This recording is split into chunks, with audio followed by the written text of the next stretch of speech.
Hello, everyone. Happy Friday. Welcome to Snap Take. I hit Infinite yesterday, and I'm going to reveal the decks I used to climb the season along with my stats with each. These are obviously small sample size stats. I'm only one person. These are how I did with these decks. Some of them are going to be decks we've highlighted earlier in the week, and one of them is totally out of left field. I'm going to explain to you as we get there why we talked about that deck. Before we go any further, though, before we start talking about decks, I'd like to ask you to please subscribe to this channel, like the video if you're so willing, leave us a comment, help us out with that YouTube algorithm. It would really help us out. You don't have to, obviously, but it would be kind, and in return, we do our very best to bring you at least 2 brand new decks every single weekday that keep you ahead of the meta, that show you decks you can play, that help you snap so that before your opponent knows what you're playing, you can steal cubes, get infinite, get your infinity borders, and reach your goals in Marvel Snap. So hit that sub button if you're so willing, if that sounds good to you.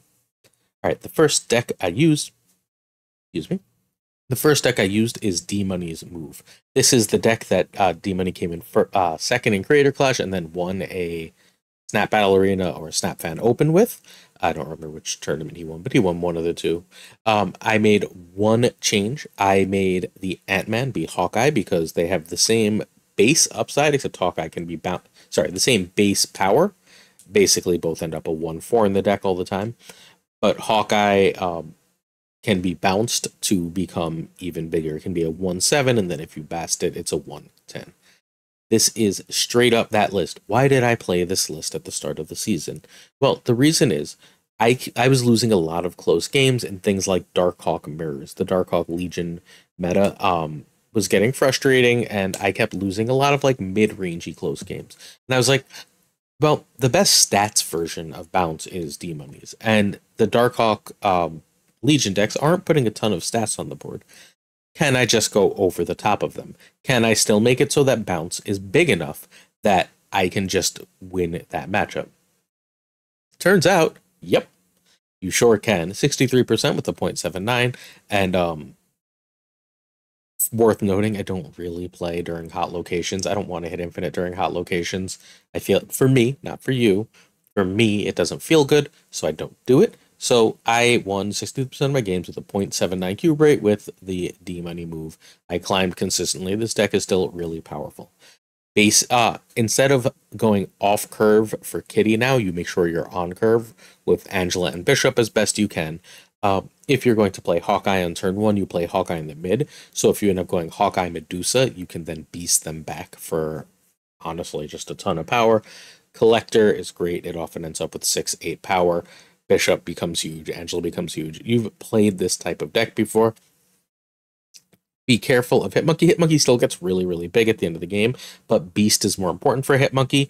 The second to last turn, if you have Hitmonkey, Mysterio, Kitty, and a demon in hand, don't get the extra 1 power on Kitty. Instead, make sure you're playing that demon, because Kitty's going to return to hand. That's nice and all, but either you can't play the last turn that Kitty or demon because Hitmonkey and Mysterio is going to be the majority of your energy.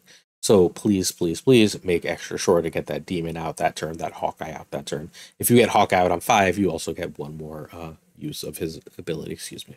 All right, we all good with D-Money move. This is a relatively straightforward deck. It's really powerful. The next deck is Dara's Daken Surfer. This was another big chunk of my client. I believe this was basically through, this got me from mid-70s through the 80s, more or less.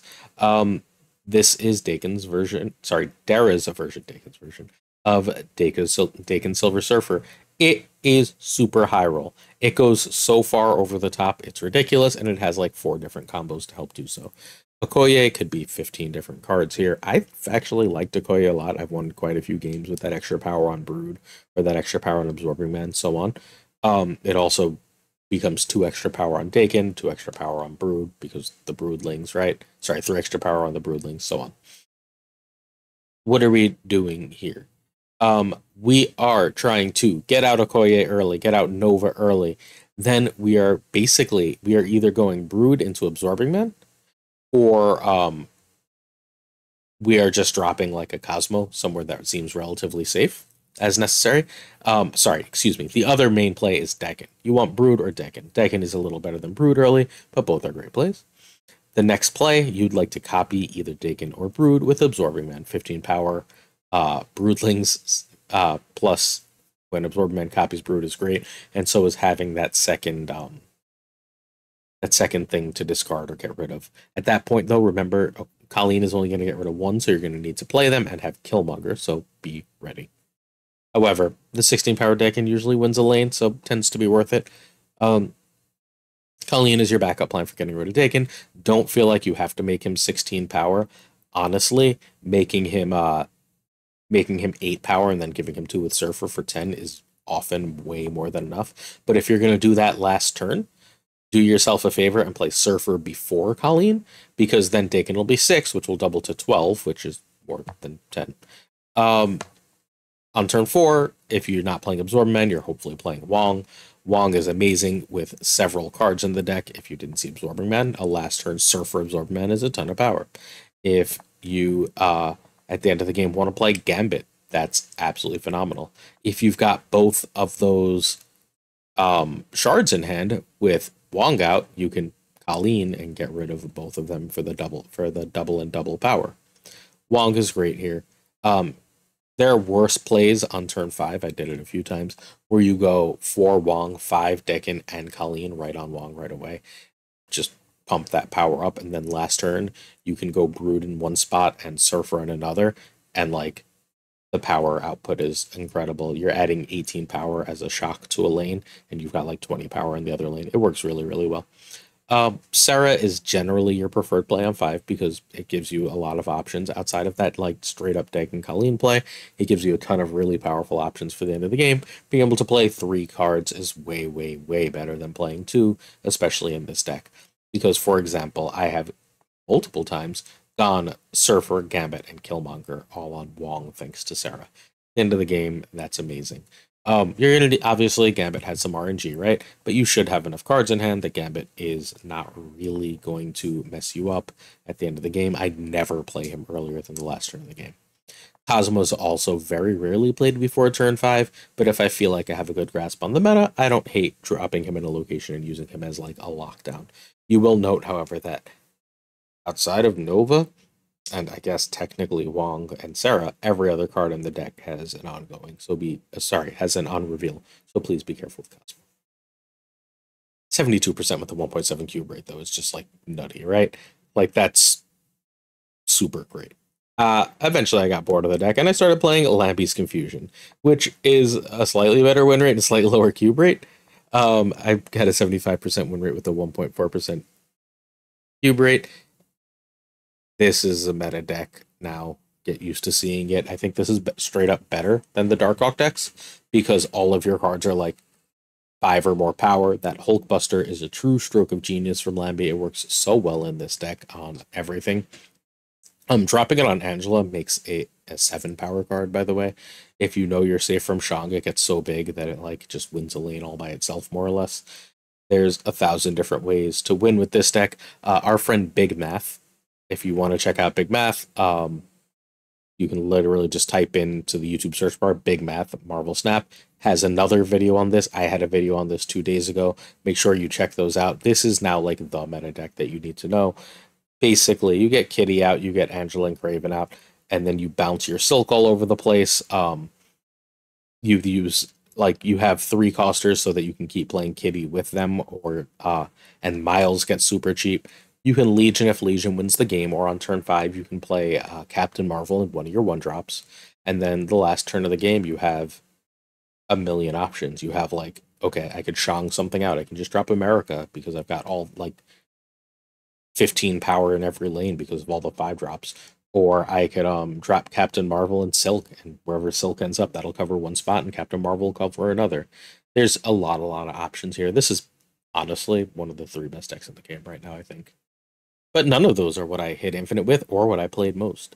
What I hit Infinite with and what I played most is this absolutely bonkers deck. This is why you came, right? This is what's on the thumbnail. This is from Bohei. Bohei is a Marvel Snap Zone writer. He does deck guides. A season ago, right around when 2099 came out, He put together this Thanos deck. I always had fun with it. Um, so it is my oldest undeleted deck on my account. Well, here's what the deck did. I played it most, and it had an 87% win rate with a 2.1 cube rate. You can't make it up. Opponents, it felt like I didn't get a lot of bots on the final climb to infinite, but it felt like opponents couldn't figure out what to do. Like cards are getting destroyed. All of a sudden, I have 8 power here. All of a sudden, I have 6 power there.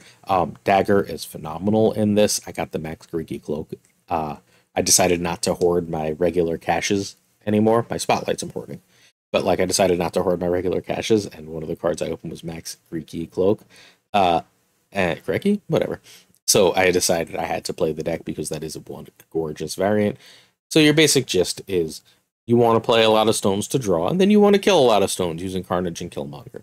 You get a nice 6 to 8 power Carnage basically all the time. You Killmonger. You make yourself a cheap death on turn like 3, 4, because you can do all of that. Sorry, on turn 4 ish, you want to either get Spider-Man 2099 down or Vulture with a move down. Either way works.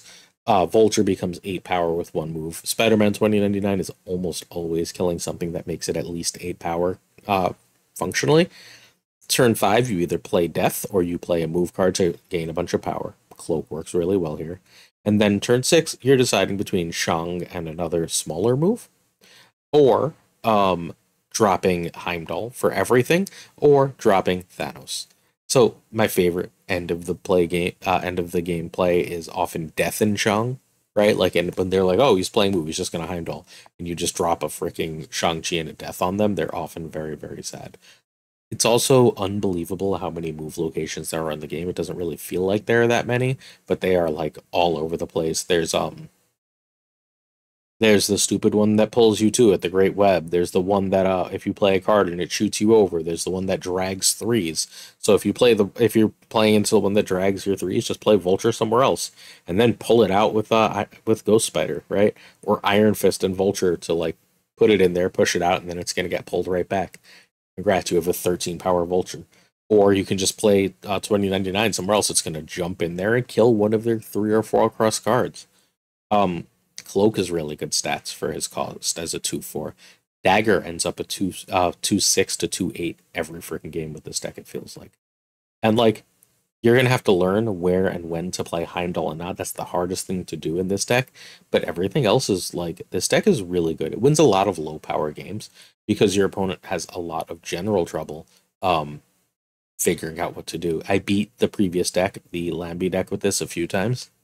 I don't think this is a better deck, but the Lambie deck, it felt like didn't know what to do, didn't know like what was happening. They would they try and like close off locations, right, with whatchamacallit, and I've got so much power on the board, like it's just like, all right, I dropped Death and that move, so like you closed off the game, but I win. Plays like that are really, really strong. I'm not even sure, to be honest, this is the optimal build of it, but 87% win rate, 0.21 cube rate, right? This deck deserves to be played, and the reason I really, really want to highlight this deck is the ultimate highlight of what this channel is about, right? I hit infinite with this with stupid numbers. Is this deck crazy good? No, but no one knows this deck exists, right? This is our deck, mine and the channel's viewers. Go ahead, I don't believe posted this anywhere. So this is our deck because I know what I'm doing, because I can read my opponent. My opponent can read me. I can snap. I can win these games that I would have no business winning against more powerful decks. I have this crazy cube rate because when I snap, they don't know what I'm setting up. So they stay in to see, and then all of a sudden, my favorite thing to blow up with this deck, and it's not technically high power, is I can often get 2099 to blow up a Zabu. So I blow up their Zabu, and then they're just like, well, crap. All I have last turn of the game is a bunch of 4s, and I have all these move cards that are gaining power, right? I had someone try and Wave and Odin me, right? Like they played Wave and then Odin and then Doom or something, and I was just like, all right, well, I'll just play one move card and just stack up power and go over the top of it. Like there's just, if you know what you're doing, if you know the meta, and your opponent doesn't know yours, you win games of Snap. That's why you should sub. That's what we do here. Thanks so much for watching. See you maybe later, but definitely Sunday for another video. Peace.